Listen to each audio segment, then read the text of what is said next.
स्थापकाय च धर्मस्य सर्वधर्मस्वरूपिणे अवतार वरिष्ठाय रामकृष्णाय ते नमः।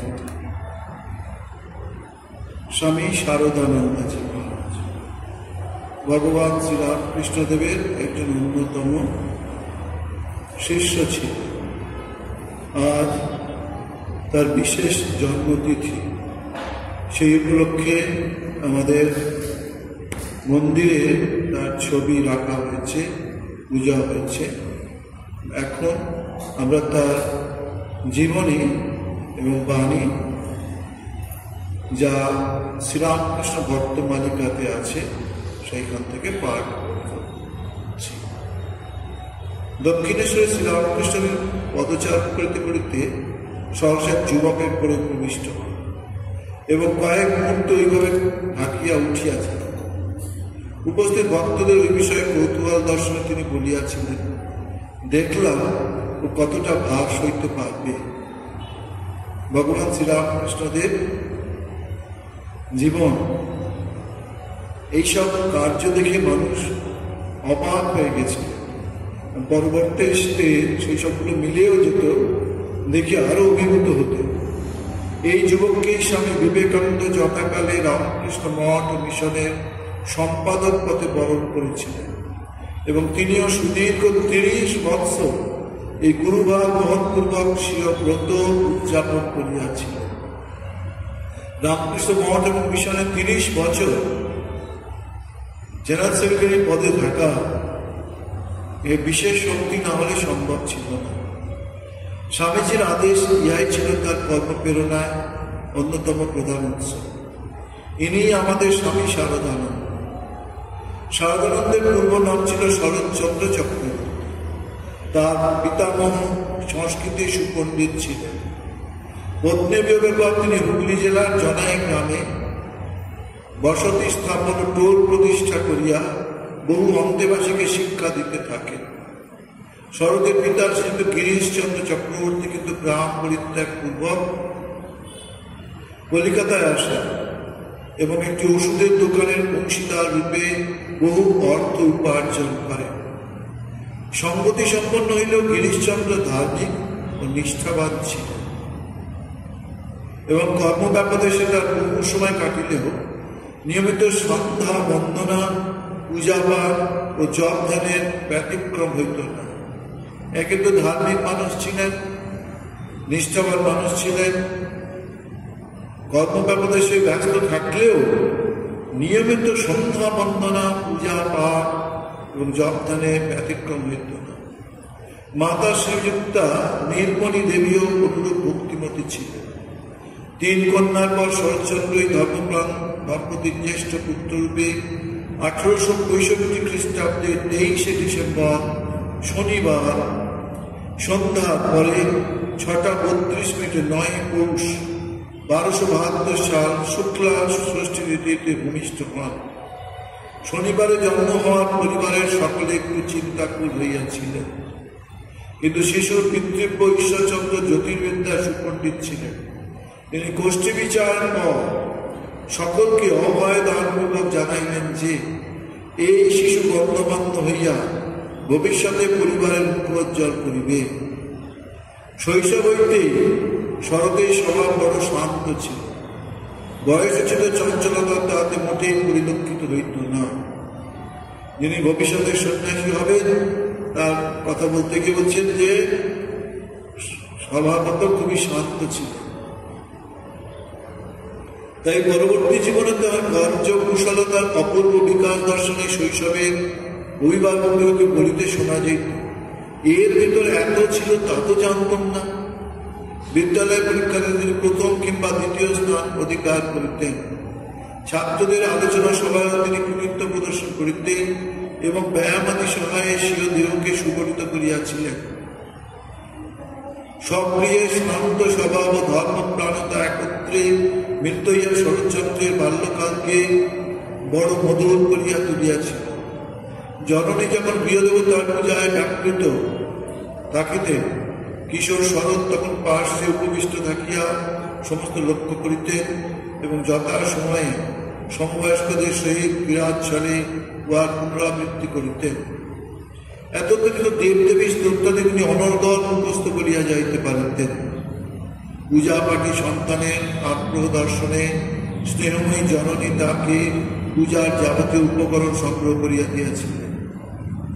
শরৎ ওই সমস্ত পাইয়া ক্রীড়া ভুলিয়া দেব আরাধনায় নিরত হইলেন। অবশেষে 13 বর্ষ বয়ক্রম কালে উপনয়নের পর যখন গৃহদেবতার অর্চনার অধিকার পাইলেন, তখন তিনি অতি আগ্রহ সহকারে বিধিপূর্বক নিয়মিত পূজা পাঠ ও জপ ধ্যানে মগ্ন হইলেন। এই বয়সে গরিব দুঃখীর জন্য তার প্রাণ কাঁদিত এবং পাঠশালার জল খাবারের পয়সা বাঁচাইয়া তিনি দরিদ্র ছাত্রদিকে সাহায্য করিতেন। ভাবুন, ছাত্র অবস্থায় কতটুকুই বা পয়সা করে পায় মানুষ, কিন্তু ওইখান থেকে পয়সা বাঁচিয়ে দরিদ্র ছাত্রদিকে সাহায্য করতেন। পয়সা এমন কিছু অধিক ছিল না, দিনে 2 চালিয়াতে মাত্র। সৎ কার্যে ব্যয়ের আশায় উহা হইতে তিনি কিছু কিছু তুলিয়া রাখিতেন এবং কার্যক্ষেত্রে উক্ত অর্থ প্রয়োজনের পক্ষে যথেষ্ট না হইলে অনেক স্থল নিজের ছাতা কিংবা বস্ত্রাদি বিক্রয় করিতে কুণ্ঠিত হইতেন না। দেখুন আমার মানসিকতা, আমরাও কত ছেলেকে দেখি, কিন্তু তার বাল্যকালের অবস্থা দেখুন, পয়সা করে না থাকলে নিজের ছাতা বিক্রি করে দিচ্ছে, বস্ত্রাদি বিক্রয় করে দিচ্ছে। সেবার স্পৃহাও সমভাবেই জাগ্রত ছিল। একবার এক প্রতিবেশী গৃহে একটি পরিচারিকা বিসূচিকা রোগে আক্রান্ত হইলে পরিবারের অপরের সকলের নিরাপত্তার জন্য গৃহকর্তা উক্ত স্ত্রীলোকটিকে বাড়ির ছাদের এক পাশে বিনা যত্নে ফেলিয়া রাখিলেন। সেই নিদারুণ সংবাদ শরতের কর্ণগোচর হইবা মাত্র তিনি রোগিণীর সেবা শুশ্রূষা ঔষধপত্রাদির যাবতীয় ব্যবস্থা করিলেন, কিন্তু দুর্ভাগ্যক্রমে তার জীবন রক্ষা হইল না। নিষ্ঠুর প্রতিবেশী তখন সর্বদায়ের কোন ব্যবস্থা করিতেছেন না দেখিয়া শরৎচন্দ্র পেশাদার বৈষ্ণবীয়কে ডাকিয়া আনিয়া মৃত সৎকারে সর্বপ্রকার সুবন্দোবস্ত করিয়া দিলেন। দেখুন নিজে থেকে কিভাবে এগিয়ে চলেছে সমস্ত কাজে। এইরূপ ঘটনা শরতের বাল্য যৌবন পরিপূর্ণ।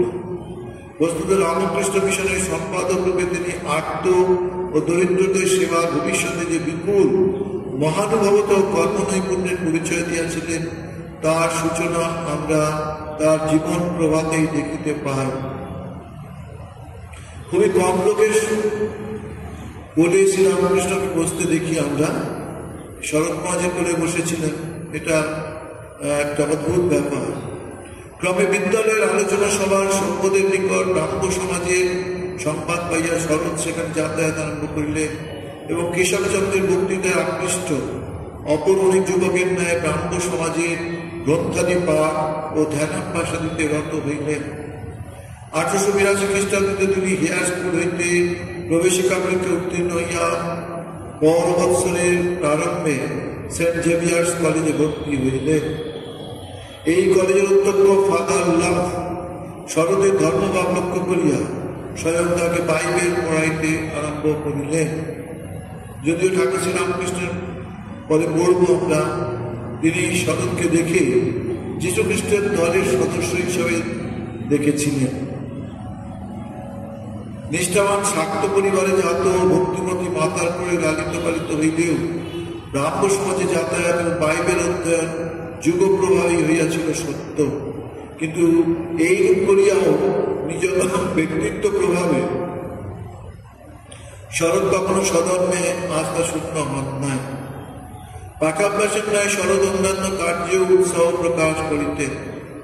তাদের সমবেত চেষ্টায় সৎ চর্চা, আত্মসেবা ও ব্যায়ামের জন্য পল্লীতে একটি সমিতি গঠিত হইয়াছিল।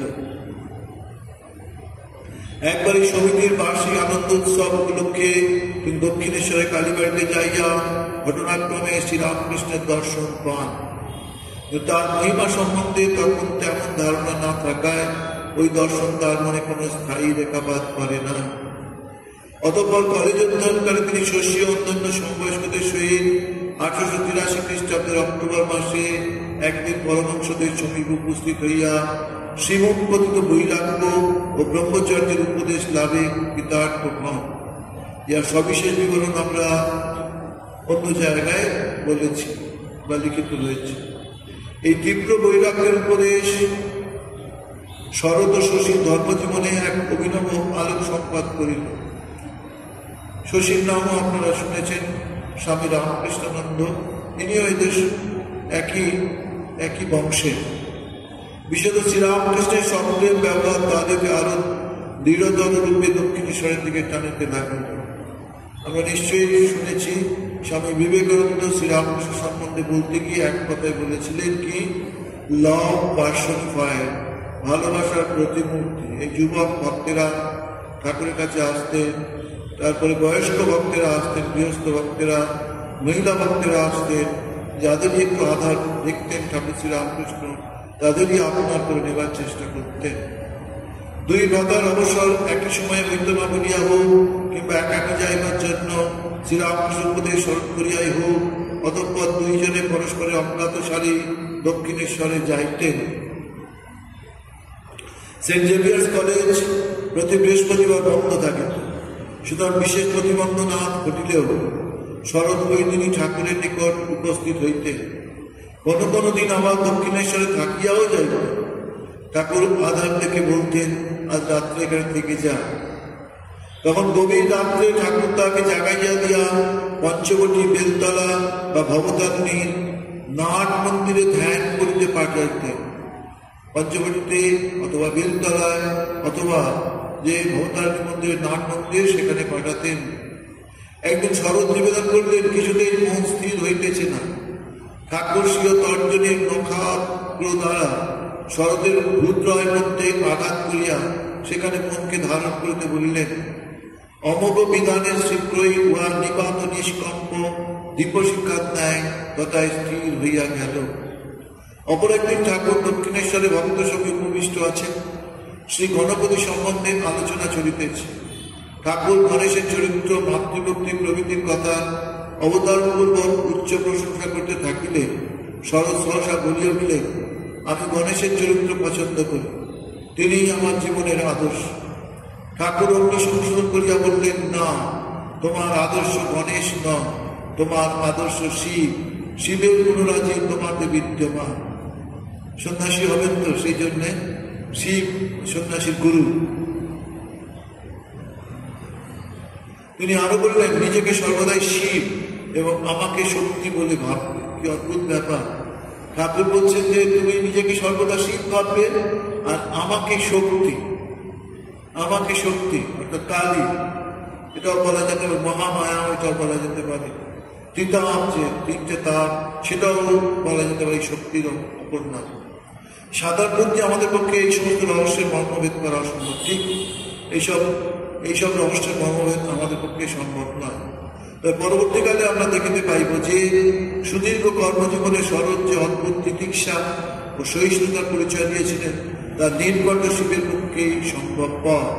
শিবের গুণাবলীর মধ্যে কি আমরা দেখছি, এক হলো তিতিক্ষা আর এক হলো সহিষ্ণুতা।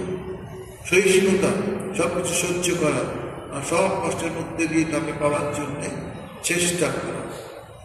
গরল পান করিয়াও অম্লান বদলে আশীর্বাদ করা, নিজের সুখ সুবিধা বিসর্জন দিয়া অপরের সেবায় আত্মনিয়োগ করা শুধু আশুতোষেরই স্বাধ্যায়ত্ব। আর শরতের সমস্ত শক্তির উৎস ছিল শ্রীরামকৃষ্ণ এবং শ্রী শ্রী মা। তিনি ছিলেন তাদের শক্তি প্রকাশের অস্বতন্ত্র যন্ত্র। মায়ের সেবাও বহু বছর তিনি করেছেন। মায়ের দেখাশোনা করাও এটা একটা বিশাল শক্তির প্রয়োজন, বিশাল ধৈর্যের প্রয়োজন, বিশাল তিতিক্ষার প্রয়োজন।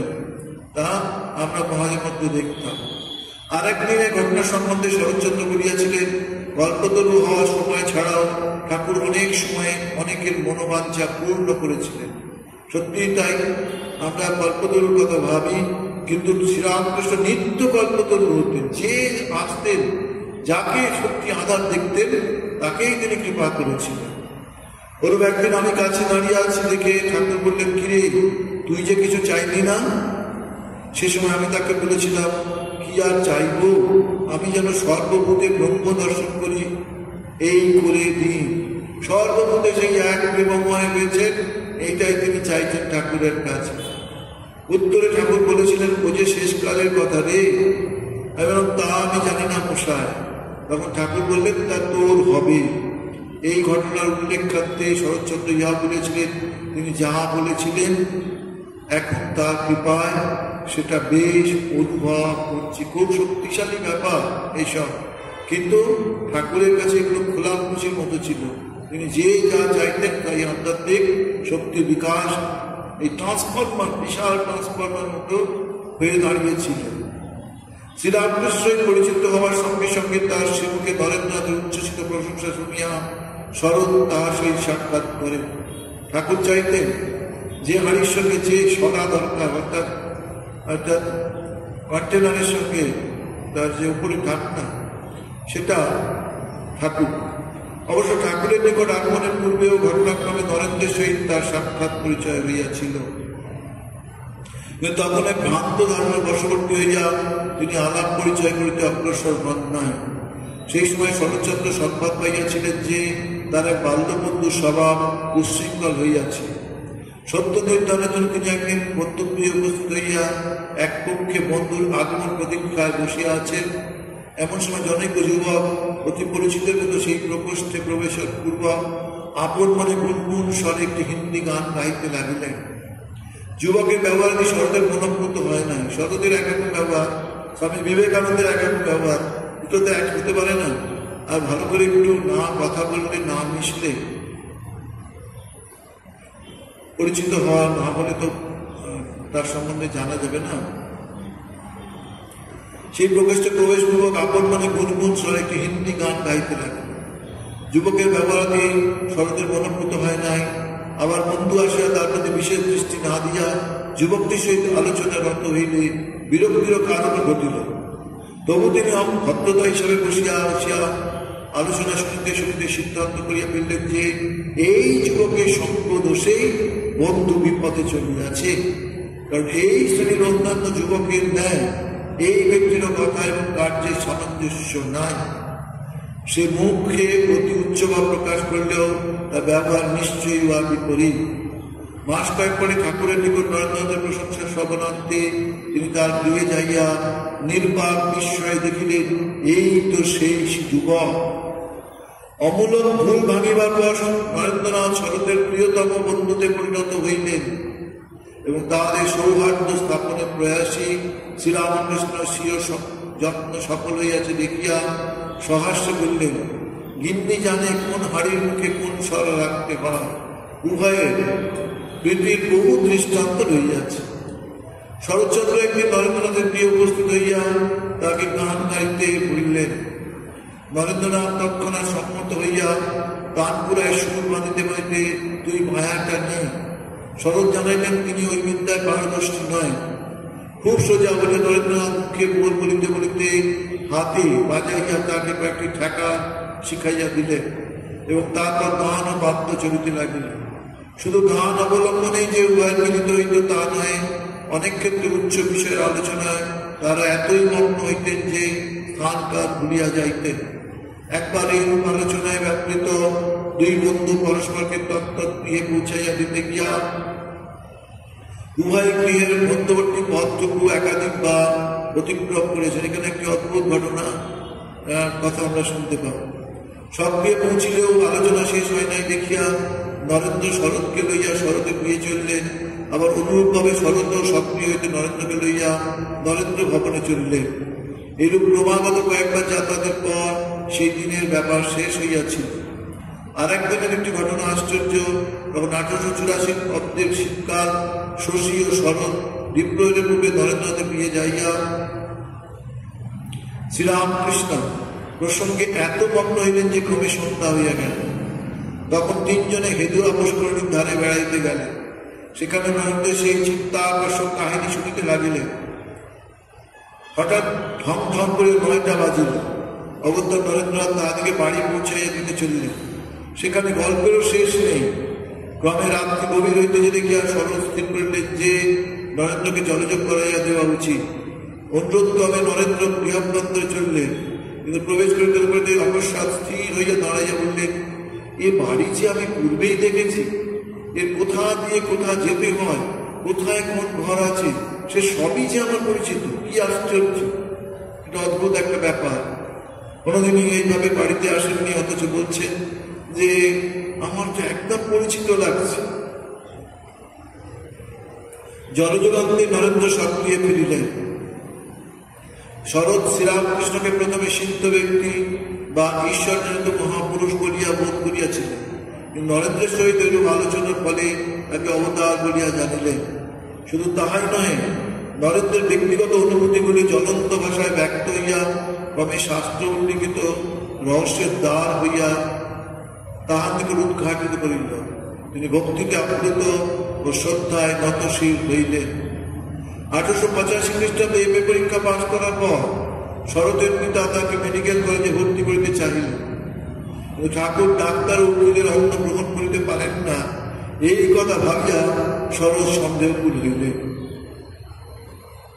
মেডিকেল কলেজে ভর্তি করাতে চেয়েছিলেন, কিন্তু ঠাকুর ডাক্তার আর উকিলের অন্ন গ্রহণ করতে পারে না, এটা শরৎ শুনে একটু সন্দেহকুল হয়েছিল, কি করবে।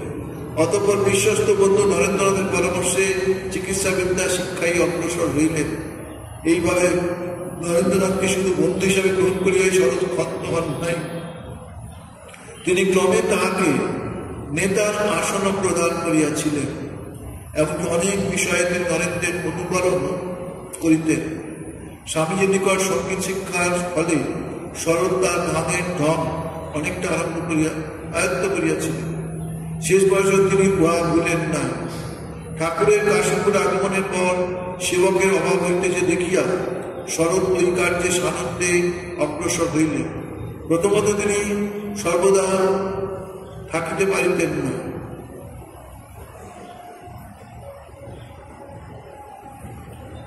কিন্তু অবশেষে ঠাকুরের অসুখ অত্যন্ত বৃদ্ধি পাইলে দিবারাত্র কাশীপুরেই কাটাইতেন। এরকম অবতারের সেবা করলে তার শক্তি তো পাবেই। এই সময় তার জীবনের গতি লক্ষ্য করিয়া তার পিতার মনে ভয় সঞ্চার হইল। শুধু পুত্রকে ফিরে ফিরাইয়া ধরিবার জন্য একদিন সনাতন পণ্ডিত জগন্মোহন তৎকালান্তর মাসের সহিত কাশীপুরে উপনীত হইলেন। মনে মনে সিদ্ধান্ত করিয়া রাখিলেন, এমন পণ্ডিতের সম্মুখে শ্রীরামকৃষ্ণ অন্তরের দৈন্য উন্মোচিত হইয়া পড়িলে বুদ্ধিমান পুত্র নিজের ভ্রম বুঝিতে পারিয়া সলজ্জ ভাবে আপনা হইতে গৃহে ফিরিবে। বড় একজন পণ্ডিত, যিনি জগন্মোহন সনাতন জগন্মোহন তৎকালান্তরকে ঠাকুরের সামনে হাজির করলেন তার পিতা। এটাই যে এই পণ্ডিতের কাছে শ্রীরামকৃষ্ণের বিদ্যা একেবারেই খুলে যাবে, আর ছেলেও লজ্জায় ঠাকুরকে পরিত্যাগ করে গৃহে ফিরবে। ঘটনা কিন্তু অন্যরূপ দাঁড়ায়। শ্রীরামকৃষ্ণ আধ্যাত্মিক প্রভাবে মুক্ত হইয়া পণ্ডিত গোপনে শরতের পিতাকে জানাইলেন যে পুত্রের ভাগ্যে এই প্রকার গুরুলাভ হওয়া অতি আনন্দের বিষয়। আর শরতের পিতা শ্রীরামকৃষ্ণকে বলিলেন, আপনি একটু বললে ও বিয়ে করবে। শরতের পিতা শ্রীরামকৃষ্ণকে বলে, বড় পড়াশোনা করছে, বড় হয়েছে, একটু বিয়ের কথা বললেই তিনি বিয়ে করবেন। শরৎচন্দ্র শুনিয়াই বললেন, উনি বললেই আমি বিয়ে করবো কিনা? যা কর্তব্য মনে করেছি উনি বললেও তার অন্যতা হবে না। শুনিয়া ঠাকুর সহাস্যে বললেন, শুনেছ কি বলে, আমি আর কি করব? ঠাকুর এরকমই বলতেন। তবে 1886 খ্রিস্টাব্দের 1 জানুয়ারি আসে। সেদিন কল্প করিয়া ঠাকুর অর্ধবাহ্যদশার সমবেত ভক্তদের মধ্যে যে যাহা চাইতেছে তাহাই অকাতরে দান করিতেছেন। উত্তান পদে অলৌকিক লীলা চলতেছে। এদিকে দ্বিতলে লাঠু শরৎ অবকাশ বুঝিয়া ঠাকুরের শয্যাদি রৌদ্রে দিয়া ঘরখানি সংস্কারে নিযুক্ত আছেন। তারা দ্বিতলের ছাদ হইতে ভক্তদের আনন্দধ্বনি শুনিলেন। মত্তপ্রায় তাহাদের আচরণ কিঞ্চিত লক্ষ্য করিলেন, কিন্তু অর্ধ নিষ্পন্ন হাতের কাজ বলিয়া গেলে ঠাকুরের অসুবিধা হইবে ভাবিয়া মনশক্তির প্রভাবে ঘটনাস্থলে উপস্থিত হওয়ার অদম্য বাসনা রোধ করিলেন। পরে শরৎকে অনুপস্থিতির কারণ জিজ্ঞাসা করলে তিনি প্রথমে প্রকৃতি সুলভ সংকোচবশত উত্তর দিতেন, তখন যে ঠাকুরের বিছানাপত্র ধরে দিচ্ছিলাম, কখন তিনি উঠে আসবেন, তাড়াতাড়ি বিছানা করতে হবে। প্রশ্নকর্তার উৎসব হইতেও না থামিলে বলিতেন, বাবার ইচ্ছা তো মনে আসেনি, তাছাড়া তিনি তো আমাদেরই ছিলেন। আমাদেরই ছিলেন বলিতে তার বদনখানি আবেগে আরো তীব্র হইয়া উঠিত। ঠাকুর কখনো কখনো ছিল সন্তানদিগকে ভিক্ষায় পাঠাইতেন। প্রথম ভিক্ষার দিন শরৎচন্দ্র সকলকে এইভাবে বর্ণনা করিতেন। আমি এক ছোট গ্রামের ভিতর গিয়া নারায়ণহরি বলে একটা বাড়ির সামনে দাঁড়ালাম। কাশীপুরে ঠাকুর গোপাল দাদার অনিত গির্বা বস্ত্র, রুদ্রাক্ষের মালা এই সব তার সন্তানদের মধ্যে দান করে বলেছিলেন, এত বড় সন্ন্যাসী তোমরা কোথায় পাবে পৃথিবীতে। তারপরে বলছেন, আমি একটা নারায়ণহরি বলে বাড়ির সামনে দাঁড়ালাম। ডাক শুনে একজন বয়স্ক রমণী বেরিয়ে এলেন এবং সুস্থ দেহ ভদ্রলোকের ছেলেকে ভিক্ষা করতে দেখে তিনি ঘৃণার সহিত বলে উঠলেন, এমন বদল রয়েছে, ভিক্ষা করে খাচ্ছ কেন? গ্রামের কন্ট্রাক্টারি করতে পারো না? এই বলে দরজা বন্ধ করে দিলেন। এইভাবে শরতের ভিক্ষার ঘটনার একটি সূচনা এইরকম হয়ে গেছে। ঠাকুরের মহাসমাধির পর তিনি গৃহে প্রত্যাবর্তন পূর্বক অভিভাবকের আদেশে পুনর্বার অধ্যয়নে মন দিলেন। পিতা ভাবিলেন এরূপে পুত্রের মন গৃহেই আবদ্ধ রাখিবেন। কিন্তু বরানগর মঠ স্থাপনের পরে নরেন্দ্রদের মধ্যে মধ্যে তাদের গৃহে আসিয়া প্রাণস্পর্শী ভাষায় ত্যাগ বৈরাগ্যের কথা শুনাইতে ও স্মরণ করাই দিতে লাগিলেন যে ঠাকুর তার সন্তানদের নিকট অনেক কিছু আশা করেন। পিতার শাসনে থাকিয়া শরৎ গুরুত্বদার গৃহে অধ্যয়নে বসিতেন। নরেন্দ্রের পরাগাতে সে দ্বার উদ্ঘাটিত হইত। এইরূপে নরেন্দ্রের প্রেরণায় শরতের বরানগর মঠে যাতায়াত আরম্ভ হইলে পিতা প্রথমে অন্যায় বিনয় করিলেন, কিন্তু উহা ফলপ্রদ না হয়ে তাকে গৃহে আবদ্ধ করিয়া দরজায় চাবি দিলেন। এইভাবে তাকে অধিক দিন কাটাইতে হয় নাই, কারণ একটি ছোট ভাই পিতার অজ্ঞাতসারে দ্বার খুলিয়া দিল এবং মুক্তি পাইয়াই তিনি পূর্ববৎ চলিতে লাগিলেন। অতঃপর যথাকালে তিনি সন্ন্যাস অবলম্বন পূর্বক স্বামী শারদানন্দ নামে পরিচিত হইলে এবং গৃহের সহিত সর্বপ্রকার সম্পন্ন পরিত্যাগ করিলে পিতা মাতা বুঝিলেন যে আর পুত্রের নির্মাণ করা বৃথা, বরং একসানে তার ধর্মপদের সমস্ত কণ্টক দূর করার জন্য তাকে সর্বান্তকরণে আশীর্বাদ করাই যুক্তিযুক্ত। অতএব তারা একদিন বরানগরে আগমন পূর্বক তাকে জানাইয়া গেলেন যে আর তাদের মনে কোনো খেদ নাই, তারা তাহার নবজীবনে সর্বাঙ্গীন উন্নতি কামনা করেন। ঠাকুর নরেন্দ্রকে বলে গেছিলেন, তোকে এদের সব দেখতে হবে। সেই নরেন্দ্রই সেই শক্তিতেই সকলকে ঐক্যবদ্ধ করেছিলেন। বরানগরে স্বামী শারদানন্দ অপর তপস্বীদের ন্যায় সাধনায় নিমগ্ন হইয়াছিলেন। দিনে তিনি সকলের সহিত আধ্যাত্মিক আলোচনায় যোগ দিতেন, আর গভীর নিশীথে কোনো দিন স্বামীর সহিত, কোনো দিন একাকী কাশীপুর শ্মশানে অথবা দক্ষিণেশ্বর পঞ্চবটিতে ধ্যান জপে রত হইতেন। এইরূপে গত রাত্রি যে তিনি অনিদ্রায় কাটাইয়া অপরের অজ্ঞাতসারে বরানগরে প্রত্যাবর্তন পূর্বক দৈনন্দিন কার্যে যোগদান করিয়াছেন তা কে বলিতে পারে। একদিকে নিষ্ঠাপূর্বক গভীর ধ্যান, অপরদিকে আশ্রমের যাবতীয় কার্য যথাবিহিত সম্পাদন ইয়া অল্প লোকের পক্ষেই সম্ভবপর। আর গুরুভ্রাতাদের কাহারও অসুখ হইলে কোমল স্বভাব শরৎ মহারাজ সহানুভূতি ও সেবাপরায়ণতা লইয়া তার রোগশয্যা পার্শ্বে উপস্থিত হইতেন। তার গলার স্বর নারী জনচিত কোমল ছিল। তিনি যখন গান করে গাইতেন তখন দূর হইতে সহসা বামাকণ্ঠ করিয়া ভ্রম হইত। একদা রাত্রে তিনি বর্ণনা মঠে সুকণ্ঠে গান ধরিয়াছেন। এমন সময় পল্লীর কেউ স্থির করিলেন যে মঠে নিশ্চয়ই নারীর আগমন হইয়াছে। এহেন কঠিন সত্য আবিষ্কার করিয়া মঠের ভণ্ড সন্ন্যাসীদিগকে সমুচিত শিক্ষা দেবার মানুষে তাহারা সেদিকে অগ্রসর হইলেন ও বহির্দ্বার রুদ্ধ থাকায় উল্লঙ্ঘন পূর্বক প্রাচীন উল্লঙ্ঘন করিলেন। প্রাচীন দিকে দেখতে এসেছেন কে নারী কণ্ঠে গান শুনছে, এসব ভণ্ড সাধুদের অবস্থা দেখাচ্ছে।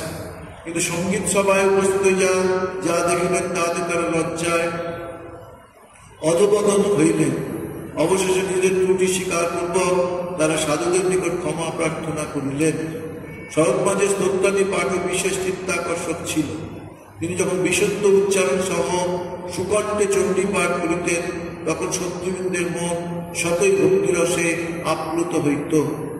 অতঃপর তার অন্তরে তীর্থযাত্রার আহ্বান ধরিত হওয়ায় 1887 অব্দের মার্চ মাসে শ্রী ঠাকুরের জন্ম উৎসবান্তে তিনি স্বামী প্রেমানন্দ ও অবেদানন্দের সহিত পদব্রজে নীলাচলে যান।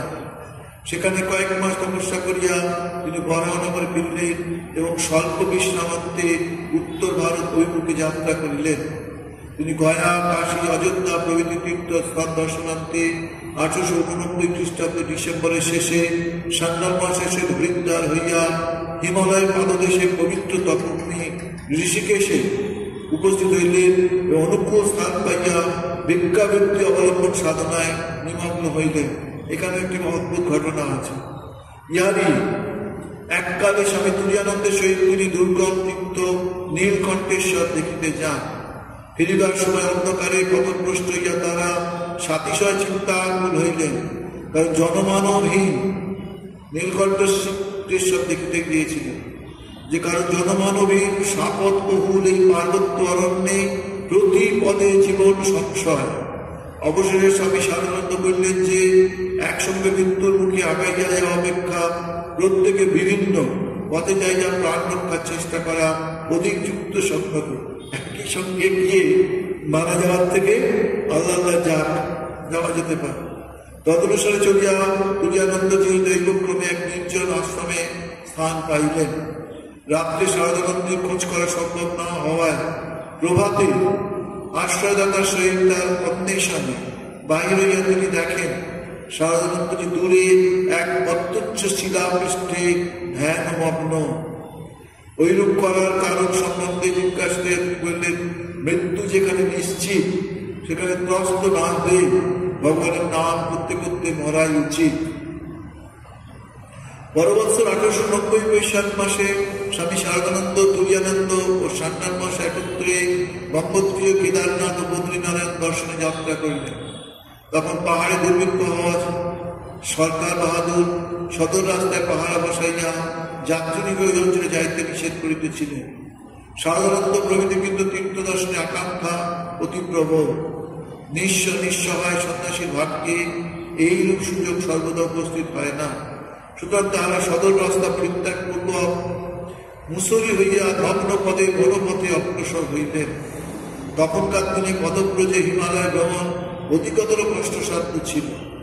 সবসময় আহারাদিও পাওয়া যাইত না। বিবিধ প্রাকৃতিক সৌন্দর্য চিত্তহারী হইলেও সাপদত্তসিত বিপদসংকুল জনগ্রহণ পথে চলিত অনভ্যস্ত নবীন সন্ন্যাসীরা প্রতি পদে বহু কষ্ট সহ্য করিতে করিতে ক্রমে গঙ্গোত্রীতে উপনীত হইলেন এবং হিন্দুর এই বহু প্রাকৃত দুর্গম তীর্থস্বর্গের অবদান মন্দিরে দেবীকে দর্শন করিয়া পথক্লেশ সার্থক মনে করিলেন। গঙ্গোত্রী হইয়া কেদার যাইবার উদ্দেশ্যে তারা পুনর্বার বনপথে চলিয়া ভাটুয়ারি গ্রামের প্রান্তে উপস্থিত হইলেন। সেখান হইতে দুর্গম নির্জন পাকদণ্ডি ধরিয়া অগ্রসর হইলেন। সে পথে প্রথম দিন ভিক্ষায় নির্গত হইয়া তারা রিক্ত হস্তে ফিরিলেন, কারণ গ্রাম জনমানব শূন্য। দ্বিতীয় দিনও অপর এক গ্রামে ঐরূপ ঘটিল। তৃতীয় দিন আরেকটি গ্রামে অকস্মাৎ এক ব্যক্তির সহিত সাক্ষাৎ হইলে সে বুঝাইয়া দিল যে ওই অঞ্চলে ভিক্ষা করিতে হয় সকালে কিংবা সন্ধ্যায়। দিনে গ্রামবাসীরা অন্যান্য কাজে চলিয়া যায়। এদিকে 2-3 দিনের অনাহারে সকলেই ক্লান্ত ক্ষুধিত। স্বামী তুরীয়ানন্দ এক প্রকার ঘাস দেখিয়া ক্ষুদ্রবৃত্তের জন্য উহাই ভক্ষণ করিতে লাগিলেন। তখনকার দিন এখনকার দিনে অনেক তফাৎ। কিছু না পেয়ে ক্ষুদ্রবৃত্তির জন্য ঘাস ভক্ষণ করেছিলেন, কিন্তু উদরস্থ হইবা মাত্র ভ্রমণের সহিত নির্গত হইয়া গেল। যার ফলে আরো তিনি দুর্বল হইয়া পড়িলেন। ভাগ্যক্রমে তখন একজন পান্ডার সহিত সাক্ষাৎ হওয়ায় তাহারা তার নির্দেশে চলিয়া গ্রামে পৌঁছিলেন এবং তার সাহায্যে আহার সংগ্রহ করিয়া অনেকটা সুস্থ হইলেন। এই ভ্রমণকালে শরৎ মহারাজ তার সৎসাহস ও পরদুঃখ কাতরতার প্রকৃষ্ট পরিচয় দিয়াছিলেন। একদিন 3 জনে এক খাড়া পাহাড় হইতে নামিতেছেন, অপর 2 জন সম্মুখে এবং সারদানন্দ পশ্চাতে চলিয়াছেন। সকলের পশ্চাতে যে পাহাড়িরা চলিতেছিল তাহাদের মধ্যে একজন বৃদ্ধার হস্তে ষষ্ঠী না থাকায় তাহার পক্ষে পর্বতারোহণ বড়ই কষ্টসাধ্য হইতেছিল। স্বামী সারদানন্দ জানিতেন যে এইরূপ পার্বত্য পথে যষ্ঠী একটি প্রধান অবলম্বন। তথাপি বৃদ্ধার অসহায় অবস্থা দেখিয়া তিনি নিজের যষ্ঠী তাকে দিয়া অম্লান বদলে শুকনো হস্তে চলিলেন। রিক্ত হস্তে চলার পর তিনি শীঘ্রই পাইলেন এবং অচিরে এক পার্বত্য নির্জনে অতিক্রম করে তার পদস্খলন হইল এবং তিনি অসহায়ভাবে জলমধ্যে পড়িয়া গেলেন। এই অবস্থা হইতে অপর সঙ্গীরা তাকে উদ্ধার করিলেন।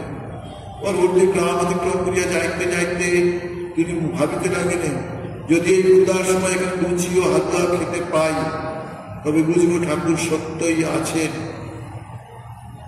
দেখুন সৎমাঝের কাণ্ড। বলছে এই ক্ষুধা, আগের দিন ঘাস খেয়ে শরীর খারাপ হয়ে গিয়েছিল, এখন বলছেন যে ঠাকুরের কাছে প্রার্থনা করছেন এইরকম জঙ্গলে যদি লুচি ও হালুয়া খেতে পাই তবে বুঝবো ঠাকুর সত্যই আছেন। ভগবান কি বলুন তো? ভগবান সর্বজ্ঞ হন, সর্বশক্তিমান হন, তিনি কান খড়কেও হন। আমাদের সকলের কথা ঠিকভাবে হলে তিনি ঠিক শুনতে পান। তার মনে তাদৃশ ইচ্ছার উদয় হওয়ার অল্প পরে এক ব্যক্তি একটি জলপূর্ণ ঘটি ও কিছু গরম হালুয়া ও পুরি লইয়া তাহার নিকটে আসিল। সঙ্গীদিগকে বঞ্চিত করিয়া একা ওই সকল গ্রহণ করা সারদানন্দের অভিপ্রেত না হইলেও সঙ্গীরা বহু দূরে চলিয়া যাওয়ার ও দাতা আগ্রহ দেখাইতে থাকায় তাকে একাই খাইতে হইল। ভাটোয়ারির মনোপদ অতিক্রমান্তে স্বামী তুরিয়ানন্দ একাকী অন্য পথে চলিয়া গেলেন। স্বামী শারদানন্দ ও সান্নাল মহাশয় অক্ষয় তৃতীয়ার দিনে কেদারনাথ দর্শন এবং পরে বদ্রীনারায়ণ দর্শনকে জুলাই মাসে আলপড়ায় আসিলেন। তথাইতে তারা স্বামীর সহিত 5ই সেপ্টেম্বর হিমালয় ভ্রমণে নির্গত হইলেন। চিহিরি, দেরাদুন, ঋষিকেশ, অঙ্কল ও বিরাট করিয়া দিল্লিতে পৌঁছিলেন। দিল্লিতে আসিয়া স্বামীজি নিঃসঙ্গ ভ্রমণে বাহির হইলেন। তার আমেরিকা গমনের পূর্বে শারদানন্দের সহিত এই শেষ দেখা, ফেব্রুয়ারি 1891। দিল্লি পরিত্যাগের পর স্বামী শারদানন্দ মথুরা, বৃন্দাবন, প্রয়াগ ক্ষেত্রে দর্শনপূর্বক কাশীধামে আসিয়া ভেদুপুর অঞ্চলে বাবু সীতারামের উদ্যান বাটিতে আশ্রয় লইলেন। কিছুদিন পরেই সেখানে যে দুর্গাবাড়ির নিকটে অন্নদাত্তের বাগানে উঠিয়া গেল। তখন আমাদের এই সব জায়গায় কোনো মঠ, মিশন কিচ্ছু হয়নি। সব সাধুরা এই আশ্রম, ওই আশ্রম, এই জঙ্গল, সেই বিভিন্ন জায়গায় থাকতেন। কিন্তু গৃহস্থের বাড়ি অনেকটা তারা পরিত্যাগ করতেন। তাদেরও ছোট্ট ঘরদার, সেখানে থাকাও অসুবিধে। তখন ধর্মপিপাসু বৃদ্ধ দীনমহারাজ তাহার দিব্য মাধুরীপূর্ণ ধ্যানভঙ্গের মূর্তি দর্শনে মুগ্ধ হইয়া তাহার নিকট সন্ন্যাস গ্রহণ পূর্বক সচ্চিদানন্দ নামে পরিচিত হইলেন। মহারাজজি তাকে এই সন্ন্যাস দিলেন একজনকে, নাম হল সচ্চিদানন্দ। ক্রমে 1891 খ্রিস্টাব্দের আষাঢ় মাসে স্বামী আবেদানন্দ তথায় আসিয়া তাদের সহিত মিলিত হইলেন। সকলেই তখন ভগবত ভাবে পরিপূর্ণ। আবার ভক্তির রীতি এই যে বিবিধ প্রকার প্রকাশের মধ্যে চরিতার্থতা লাভ করে। অতএব শীঘ্রই তিনি পদব্রজে কাশী পরিক্রমায় নির্গত হইলেন। কিন্তু এই প্রকার পরিশ্রমে অনভ্যস্ত তারা সকলেই পরিক্রমার ফলে জ্বরে পড়িলেন। জ্বর হইতে আরোগ্য লাভের কিছুদিন পরেই স্বামী শারদানন্দের আমাশয় হইল। অগত্যা ওই বছর সেপ্টেম্বর মাসে তিনি বরানগরে প্রত্যাবর্তন করিলেন। বরানগরের আরোগ্য লাভার্থে তিনি শ্রীমায়ের দর্শন ও জগদ্ধাত্রী পূজা অনুষ্ঠানার্থ শ্রীযুক্ত বৈকুণ্ঠনাথ সান্যাল, হরমোহন, কালীকৃষ্ণ, গোলাপমা ও যোগীনমার সহিত জয়রামবাটি গমন করেন। অক্টোবর 1891 সেখানে মানসিক আনন্দে থাকিলেও পূজার 3 দিন পরে স্বামী শারদানন্দের ম্যালেরিয়া হইল। মঠে ফিরিয়া ওই জন্য তাকে দীর্ঘকাল ভূমিত হইয়াছিল। দেখুন, মা এই গ্রামে থেকে কত কষ্ট পেয়েছিলেন। এইসব ম্যালেরিয়া রোগেও মাকে কাবু করে ফেলেছিলেন। বৈকুণ্ঠের লক্ষ্মী আমাদের মতো দেশে কত রোগ ভোগ করে গেছিলেন। মঠ আলোকবাজারে উঠে আসলে তিনি দক্ষিণেশ্বরে সাধনায় বিশেষ সুবিধা পাইলেন। সেখানে একটি মাটির মালসায় ভিক্ষালব্ধ আহারটা সিদ্ধ করিয়া তিনি দিনে একবার খাইতেন এবং পাত্রটি আবার গাছের ডালে ঝুলাইয়া রাখিতেন। ইহার পরে তিনি তীর্থ দর্শনে নির্গত হইয়া রাজপুতানা ও সৌরাষ্ট্রের দ্রষ্টব্য স্থানগুলি দেখিয়া ও কিছুদিন বিভিন্ন স্থানে সাধন করিয়া পুনরায় মঠে ফিরিয়া আসেন। এদিকে বিদেশ প্রচারকে প্রয়োজন হওয়ায় স্বামীজির আহ্বানে আসিল এবং তদনুসারে স্বামী সারদানন্দ লন্ডনের ইটি স্টাডি পার্টিতে উপস্থিত হইলেন 1 এপ্রিল 1896, মানে আমাদের চিকাগো সম্মেলনের শেষে। যার অল্প পরে স্বামীজি দ্বিতীয়বার লন্ডনে পদার্পণ করিলে নূতন প্রচারকের সহিত তার মিলন হইল এবং বিদেশে স্বামী সারদানন্দের প্রকৃত কর্মজীবন আরম্ভ হইল। স্বামীজি উপযুক্ত পাত্র দেখে তাকে বিদেশে নিয়ে গেছিলেন। স্বামীজিকে সারদানন্দ থেকে নিয়ে গেছিলেন, অবেদান্ত থেকে নিয়ে গেছিলেন, তুরীয়ানন্দ থেকে নিয়েছিলেন। বক্তৃতার অনুপস্থ সারদানন্দকে স্বামীজি সযত্ন শিক্ষা দিয়া সাধারণ সমক্ষে উপস্থিতির জন্য প্রস্তুত করিতে লাগিলেন। এই শিক্ষা প্রণালী সম্বন্ধে সারদানন্দ পরে বলিয়াছিলেন, কথা বলতে গেলে আমার হাত পা ছোড়ার বড় মুদ্রাদোষ ছিল। বিলাতে স্বামীজির হাতে একটি ছড়ি নিয়ে বসতেন, স্বামীজি একটা ছড়ি নিয়ে বসতেন এবং আমাকে আয়নার সম্মুখে দাঁড় করিয়ে বক্তৃতা দিতে আদেশ করতেন। হাত পা নাড়লেই স্বামীজির বেদ এসে হাতের উপর আঘাত করে আমাকে সজাগ করে দিত। কিন্তু এত করিয়াও সবার বক্তৃতার কথা উঠিলে সারদানন্দ আজ না বলিয়া পাশ কাটাইতেন। স্বামীজি প্রথমে ভৎসনা করিলেন, বললেন, তবে এসেছিলি কেন? যা, ফিরে যা। কিন্তু ইহাতে ব্যর্থকাম হইয়া নিজের নামে আবদ্ধ বক্তৃতার সভায় ঘোষণা করলেন যে সেদিন বক্তৃতা দেবেন স্বামী সারদানন্দ। অগত্যা তাকে বক্তৃতা করতে হইল এবং উহা বেশ মনোরমই হইল। অথবা লন্ডনে আরেকটি হৃদয় গায়ে বক্তৃতা প্রদানান্তে জুন মাসের শেষ ভাগে স্বামীজি তাকে গুরুইনের সহিত বেদান্ত প্রচারের জন্য নিউ ইয়র্কে পাঠাইলেন। আমেরিকায় তার কার্য অচিরেই সাফল্যমণ্ডিত হইল। তিনি তার গুণপ্রায়ীদের নিমন্ত্রণ ক্রমে সদালাপ ও বক্তৃতার জন্য নিউ ইয়র্কের বাইরেও যাইতে লাগিলেন। একসময় তিনি নিউ ইয়র্কের অদূরবর্তী মন্টক্লেয়ার নামক স্থানে মিসেস হুইলারের নিয়েছিলেন। এটি একটি অসাধারণ একটি ঘটনা আমাদের মনে হয়েছে। ওই মহিলাটি এক রাত্রে স্বপ্নে এক শান্ত সৌম্য প্রাচ্য মানুষের মহাপুরুষের সাক্ষাৎকার এবং সে মূর্তি তার হৃদয়ে ছিল মুক্তিত হইয়া অনুসন্ধিৎসা জাগাইতে থাকে। একদিন স্বামী সারদানন্দের দ্রব্যাদি চাইয়া রাখার কালে অতর্কিত একখানে পুস্তক পড়িয়া গেলে উহার মধ্য হইতে চিত্রখানি বাহির হইল। মহিলাটি সবিস্ময়ে দেখিলে ইনি সেই স্বপ্নদৃষ্ট মহাত্মা। পরে স্বামী সারদানন্দ নিকট জানিলেন যে ইনি লোকগুরু শ্রীরামকৃষ্ণ। তদবধি শ্রীযুক্ত হইলা শ্রীরামকৃষ্ণের অনুরক্ত ভক্ত হইলেন এবং ঠাকুর যে আমেরিকা সহ বাইরের দেশেও কাজ করে চলেছেন আজও। সেদিনের সেই ঘটনা একটি অদ্ভুত। কোন একজন অপরিচিত একজন মহিলা, এই বিশেষ মহিলা, তিনি তখন আমাদের ওখানে ঠাকুরমা স্বামীজির কথা আলোচনা করতেন না, বেশিরভাগই বেদান্তের আলোচনা, বেদান্তের ভাবনা, ধর্ম বিষয়ে বিশেষ আলোচনা হতো। কারণ তারা আগে জেসাসকে ভালো করে বুঝুক, তারপরে ঠাকুরের কথা, ভারতবর্ষের আধ্যাত্মিক কথা শুনবেন। স্বামী সারদানন্দ প্রচারের সুনাম ও সাফল্য অর্জন করিলেও অধিক দিন আমেরিকায় থাকেন নাই। স্বামীজি প্রথমবারে ভারতে ফিরিয়া রামকৃষ্ণ মিশনের স্থাপনান্তে কার্য পরিচালনার জন্য তাকে আহ্বান করিলেন।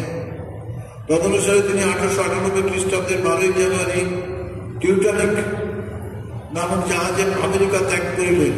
সঙ্গে ছিলেন শ্রীযুক্তা হলিগুল ও শ্রীমতী ম্যাকলাউড। পথে তারা ইউরোপ অবতরণপূর্বক লন্ডন, প্যারিস ও রোম প্রভৃতি দর্শনার্থে 14 জানুয়ারি কলকাতায় পৌঁছিলেন।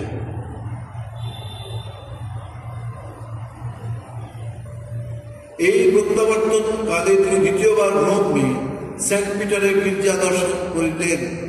কথিত আছে যে লন্ডনে যাইবার পথে প্রথমবার এই গির্জায় গিয়া তিনি সেন্ট পিটার মূর্তির সম্মুখে সমাধিস্থ হন। সেন্ট পিটার মানে যা খ্রিস্টভক্ত পিটার, সেন্ট পিটার। তো ঠাকুর যে বলেছিলেন এরা দুজনে ঋষি কৃষ্ণের দলের লোক, এটা দেখে আমাদের সেটাই মনে হতো। শ্রী ঠাকুর একদিন বলিয়াছিলেন, শশিয়া শরৎকে দেখেছিলাম ঋষিকৃষ্ণের দলে। শ্রীরামকৃষ্ণ যীশুখ্রিস্টকে ঋষিকৃষ্ণ বলিয়া উল্লেখ করিয়াছিলেন। স্বামী সারদানন্দের উক্ত সমাধি কি ওই বাণীরই প্রমাণ? রোমের সেন্ট পিটার গির্জে দর্শন। পাশ্চাত্য অভিজ্ঞতা লইয়া স্বদেশগত শরৎ মহারাজকে স্বামীজি মিশনের সেক্রেটারি পদে নিযুক্ত করিলেন। আমেরিকা হইতে প্রত্যাবর্তনের পর স্বামী শারদানন্দজি ধারাবাহিক রূপে অ্যালবার্ট হলে অনেকগুলি বক্তৃতা প্রদান করেন। ওইগুলি সবিশেষ চিত্তাগ্রাহী হওয়ার পরে গীতাদত্ত নামে পুস্তকারে প্রকাশিত হয়। এতদিনও তিনি বেদ ও অন্যান্য শাস্ত্র সম্বন্ধে বহু বক্তৃতা দিয়েছিলেন। প্রচার ভিন্ন অপরাপর ক্ষেত্রে তার ব্যক্তিগত প্রচেষ্টা অনুপ্রেরণাদের ফলে ধীরে ধীরে রামকৃষ্ণ মিশনের কার্যবৃদ্ধি হইতে লাগিল। কার্যবৃদ্ধি ও দায়িত্ববৃদ্ধি সমভাবে হইতে থাকে, কিন্তু অনুপম ধর্মযোগী স্বামী শারদানন্দ অম্লান বদনে অক্লান্তভাবে আপন কর্তব্য করিয়া যাইতে লাগিলেন। শুধু দেখা গেল যে তার স্বভাব সুলভ সহিষ্ণুতা, উদ্বেগ শূন্য গাম্ভীর্য, দুর্লভ তিতিক্ষা এবং অতুলনীয় বন্যমতিত্বের প্রতি পরীক্ষায় পরে প্রবলতর হইয়া রামকৃষ্ণ মিশনকে সাফল্যের অত্যুচ্চ শিখরে লইয়া যাইতে লাগিল।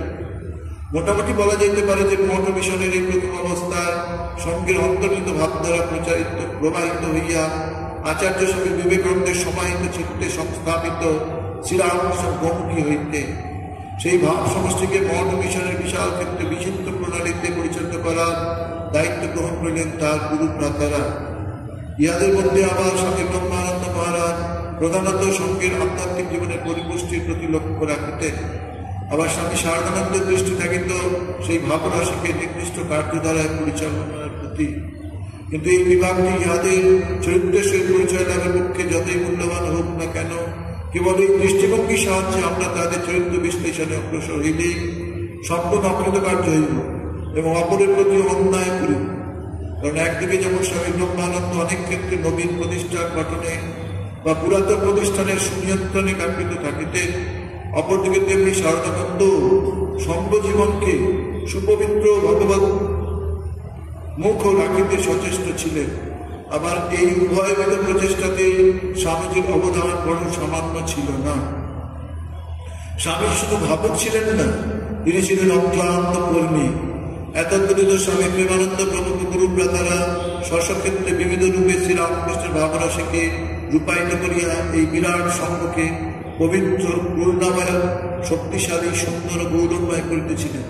পরন্তু বাহ্য দৃষ্টিতে যাহার অবদান যেরূপে হোক না কেন, আমাদিগকে এই সংযত অন্তর্দৃষ্টি পরিপ্রেক্ষিতে শ্রীরামকৃষ্ণ সন্তানদের জীবনী আলোচনা করতে হইবে। যা হোক, স্বামী শারদানন্দের জীবন নিয়ে অনুসরণ করি। 1898 খ্রিস্টাব্দে কাশ্মীরে যাইয়া স্বামী বিবেকানন্দ অসুস্থ হইয়া পড়িলে তিনি অবিলম্বে কাশ্মীর যাত্রা করিলেন। রাওয়ালপিন্ডি হইতে শ্রীনগর যাইবার পথে তিনি এক নিদারুণ দুর্ঘটনায় পতিত হন। অশ্বজলে যাইতেছিলেন, চালক উন্মত্ত প্রায়, অশ্ব বেগে চলিতেছে, আর কচুয়ান আপন মনে করিয়ে যেতেছে, আর যদি আল্লাহ বাঁচায় দেখব। অপসাদ করে বেরোবার সময় বিপরীত দিকে আরেকখানি গাড়ি আসিয়া পড়ায়।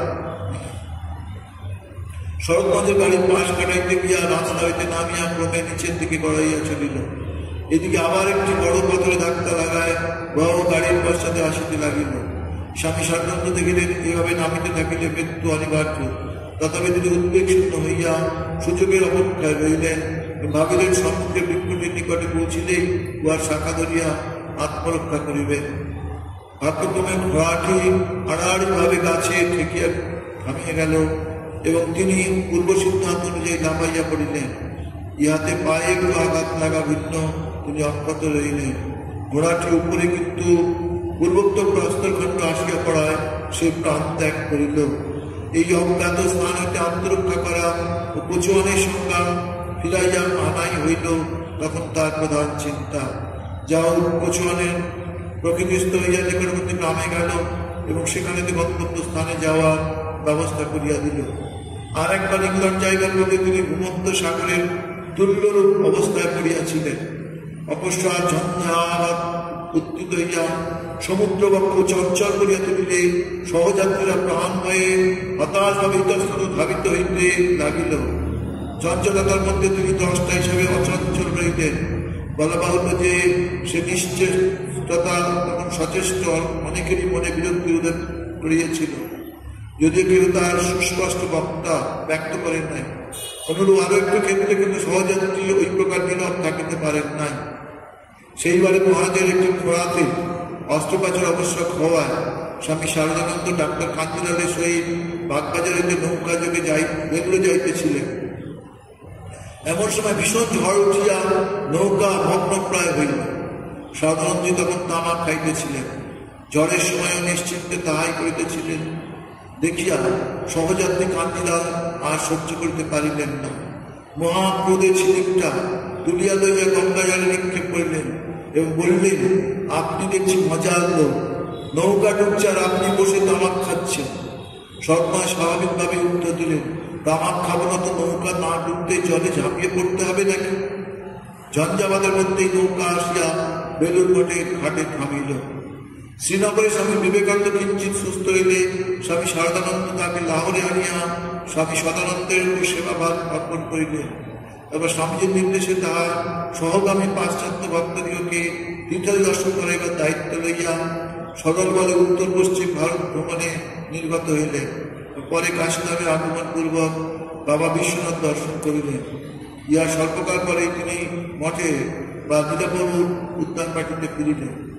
1899 খ্রিস্টাব্দে 7 ফেব্রুয়ারি স্বামী বিবেকানন্দের নির্দেশে স্বামী শারদানন্দ তুরীয়ানন্দ প্রচার ও অর্থ সংগ্রহের উদ্দেশ্যে গুজরাটের দিকে রওনা হইলেন।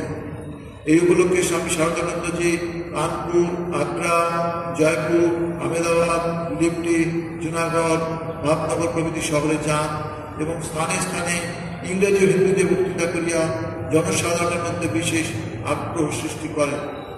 এই সময় সংবাদ আসিল যে স্বামীজি পুনর্বার আমেরিকায় যাইবেন বলিয়া তাহাদের মঠে প্রত্যাবর্তন আবশ্যক। তদনুসারে তারা 23 মে মঠে উপস্থিত হইলেন।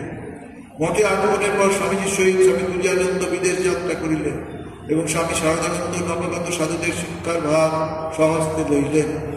তারা যাতে নিয়মিত সাধন ভজন ও স্বাস্থ্যদানাদি করে তৎপ্রতি তার প্রথম দৃষ্টি আকৃষ্ট হইল। তিনি নিয়ম করলেন যে সাধুদিগকে পর্যায়ক্রমে ঠাকুর করে সারারাত্রি জপ ধ্যান চালাইতে হইবে। নিজেও প্রায় উদয়াস্ত জপ ধ্যান করিয়া সকলের সম্মুখে আদর্শ স্থাপন করিতেন। অধ্যাত্ম শাস্ত্রের আলোচনায় তিনি সাধুদের সহিত বহু সময় কাটাইতেন। এতদ্রিত স্থানে স্থানে বক্তৃতা, বিশিষ্ট ভক্ত পরিবারের উপদেশ প্রদান, পত্রিকায় প্রবন্ধ প্রকাশ ও মঠ মিশনে পত্রাদি লিখাতেও তার অনেক সময় ব্যয়িত হইত। এই বৎসরের মধ্যভাগে রাজপুতানায় কিষানগড়ে খরা দুর্ভিক্ষ উপস্থিত হইলে তার নেতৃত্বে মিশন হইতে সাহায্য ব্যবস্থা করা হয়। এই কর্মের প্রাথমিক ব্যয় নির্বাহের জন্য হস্তে অর্থ না থাকায় তিনি ঋণ করিতেও পশ্চাৎপর হন নাই। ইত্যবকাশে পূর্বঙ্গ হইতে পুনঃ পুনঃ আহ্বান আসিতে থাকায় তিনি ডিসেম্বর মাসে ওই অঞ্চলে গমনপূর্বক ঢাকা, নারায়ণগঞ্জ, বরিশাল প্রভৃতি স্থানে বক্তৃতা আদি করেন। বরিশালে তিনি 8 দিন ছিলেন। অশ্বিনীবাবুর নিকটে একটা নূতন গৃহতার বাসস্থান নির্দিষ্ট হইয়াছিল। সৎমাজি ওই মাটিতে বিশ্রামাদি ও অশ্বিনীবাবুর গৃহে সমাগত ভক্ত মণ্ডলীর সহিত ধর্ম প্রসঙ্গ করিতেন। বরিশালে তিনি 3টি চিত্তাকর্ষক বক্তৃতা প্রদান করেন, একটি ইংরেজিতে, অপর 2টি বঙ্গ ভাষায়। 2টি প্রশ্নোত্তর সভাও হয়। শেষ দিবসে অন্তরঙ্গ ভক্তের সহিত শ্রীরামকৃষ্ণ প্রসঙ্গ করিতে করিতে তিনি সমাধিস্থ হন। এরকমটা আমরা দেখি না বড় একটা। ঠাকুরের প্রসঙ্গ করতে করতে তিনি সমাধি হয়ে গেছিল বরিশালে। অনেকক্ষণ নিষ্পন্দভাবে থাকিয়া শ্রীরামকৃষ্ণ নাম উচ্চারণ করিতে করিতে সাধারণ ভূমিতে নামিয়া আসে। প্রচার কার্য হইতে প্রত্যাবর্তনের পর তিনি তান্ত্রিক সাধনায় মনোনিবেশ করিলেন। এই কার্যে তিনি সুপ্রসিদ্ধ পণ্ডিত জগন্মোহন সরকারের পুত্র শিষ্য ও তার পিতৃব্য সিদ্ধপৌল ঈশ্বরচন্দ্রের শরণাপন্ন হইলেন এবং শ্রী শ্রী মা ও স্বামী ব্রহ্মানন্দের এই সমস্ত বিষয়ে অবগত করে যা 1900 ইংরেজি 20 নভেম্বর 5 অগ্রহায়ণ চতুর্দশী রাত্রিতে পূর্ণাভিষিক্ত হইলেন। সন্ধ্যা যোগীন্মারও ওই রাত্রে পূর্ণাভিষেক হইল। তত্ত্ব সাধনায় রত হইয়া স্বামী শারদানন্দ অচিরেই শ্রী শ্রী জগদম্বাকে নারী মাত্র অধিষ্ঠিত দেখিতে পাইলেন। জগন্মাতার দর্শন পেয়েছেন। তিনি স্বরচিত ভারতে শক্তি পূজা গ্রন্থে শক্তি পূজার রহস্য উদ্ঘাটন প্রসঙ্গে নিজ অনুভূতির যে পরিচয় দিয়েছেন তা হইতে বুঝতে পারা যায় যে তিনি সিদ্ধির অতি উচ্চ স্তরে আরোহণান্তে ওই পুস্তক প্রণয়নে অগ্রসর হইয়াছিলেন। গ্রন্থের উৎসর্গপত্রে আছে, যাহাদের করুণা বাক্যে গ্রন্থকার জগতের যাবতীয় নারী মুক্তির ভিতর শ্রী জগদম্বার বিশেষ শক্তি প্রকাশ উপলব্ধি করিয়া ধন্য হইয়াছেন, তাহাদের শ্রীপাদ পদ্মে এই পুস্তকখানি ভক্তিপূর্ণ চিত্তে অর্পিত হইল। ঠাকুর বলেছে সর্বভূতে ব্রহ্মদর্শন, আর কি এই তান্ত্রিক সাধনা করে সর্বভূতে তিনি দেখেছেন সব নারীর মধ্যে জগদম্বার প্রকাশ।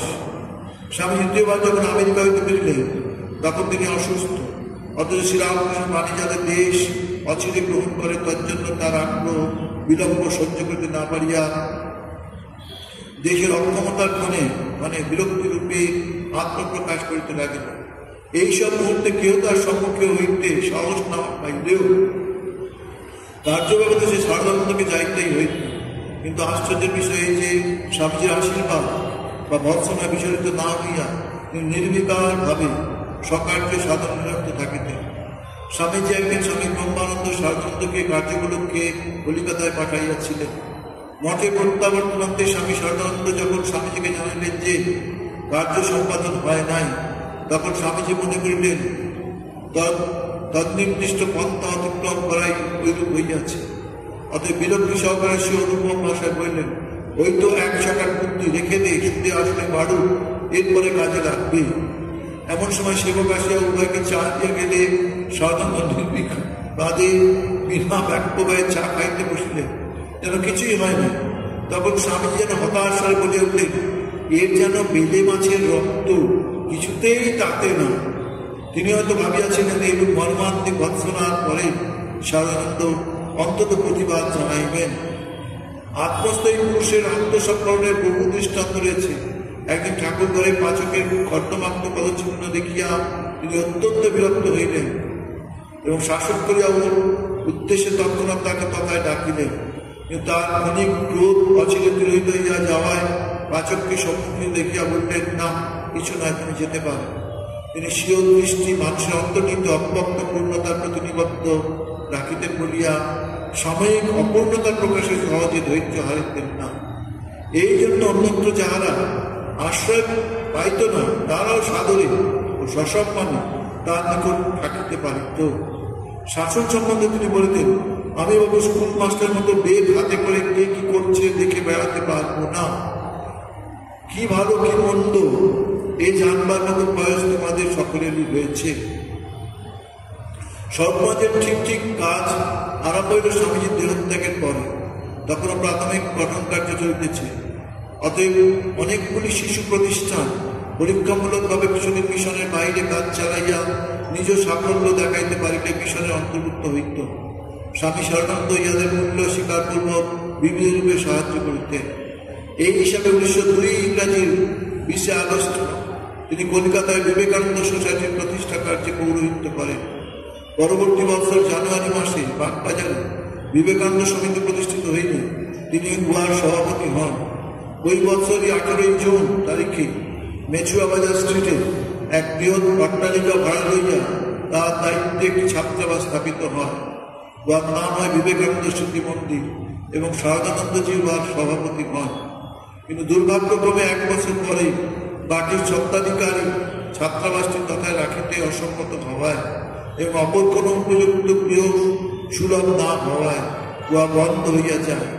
তার আনুকূল্যে 1903 অব্দের অক্টোবর মাসে আচার্য জগদীশচন্দ্রের ভগিনী ও সিস্টার ক্রিস্টিন বোসপাড়ায় এটি মহাবিদ্যালয় স্থাপন করেন। পর বছর তার সম্মতিক্রমে গুরুবাজারে রামকৃষ্ণ সমিতি বা অনাথ ভাণ্ডার স্থাপিত হয়। 1903 ইংরেজিতে স্বামী ত্রিগুণাতীতানন্দ আমেরিকায় চলিয়া গেলে উদ্বোধন পত্রের পরিচালনা অর্থ ব্যবস্থাদি লইয়া গুরুতর পরিস্থিতির উদ্ভব হইল।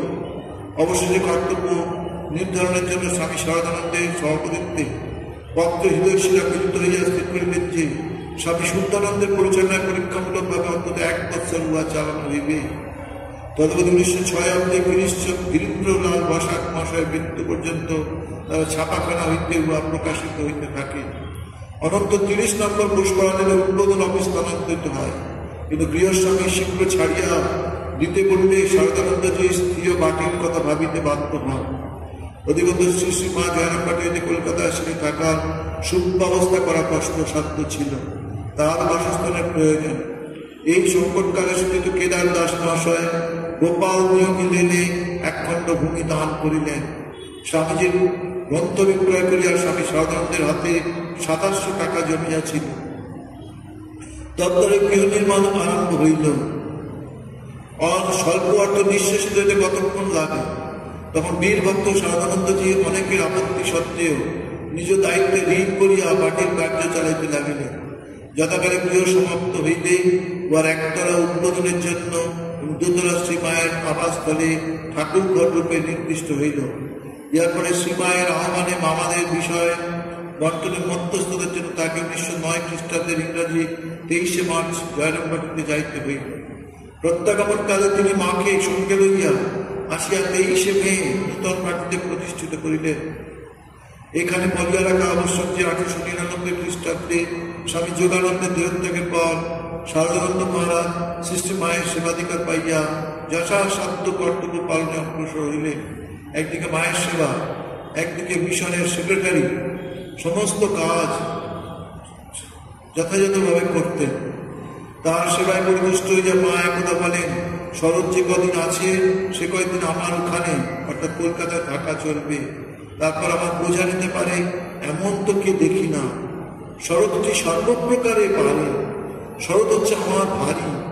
অন্য আর একবার শিশু মাকে মৃত্যুক্রিয়া হইতে কলকাতা লইয়া যাইবার কথা উঠিলে তিনি বলিয়াছিলেন, আমাকে কি কেউ নিয়ে যেতে পারে বাবা? নিয়ে যায় তো এক শরৎ। শরৎ আমার ভার শরৎ দিতে পারে, আর কেউ পারে না।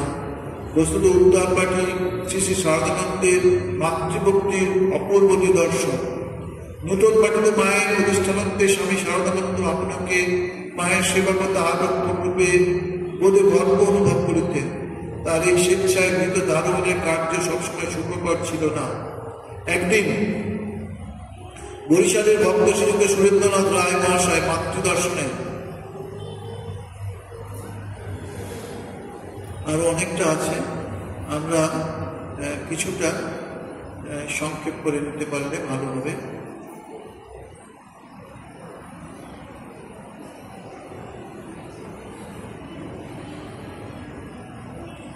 উদ্বোধনের দায়িত্ব তিনি নিয়েছিলেন। তিনি নিজেই লীলা প্রসঙ্গ লিখতেন। ঠাকুরের যে লীলা প্রসঙ্গ, এটা তারই লেখা, তিনি লিখেছিলেন। অনেকে অনেক রকম ঠাকুরের জীবন সম্বন্ধে লিখছিলেন, সেই জন্য প্রামাণ্য একটি জীবন দরকার ছিল। স্বামী সারদানন্দ সেই কাজ শেষ করেছিলেন।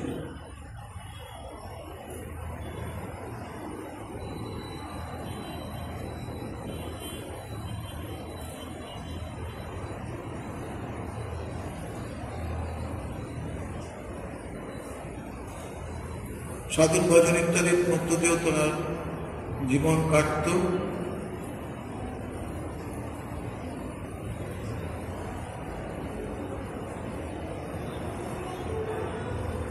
নববঙ্গে নবীন শক্তিপীঠ স্থাপনান্তে কর্তব্যমুক্ত স্বামী সারদানন্দ কলকাতায় প্রত্যাবর্তন পূর্বক আত্মচিন্তায় ডুবিয়া গেলেন। তার আগে স্বামী চলে গেছিলেন। স্বামীজির পরেও মহারাজ চলে গেলেন, রাজা মহারাজ। তাতেও মহারাজ খুবই ভেঙে পড়েছিলেন। সমাধিমগ্ন হইয়া নিত্যই আধিকারিক উপলব্ধি করতে লাগলেন যে তিনি জগন্মাতাতেই অবস্থিত রইয়াছেন।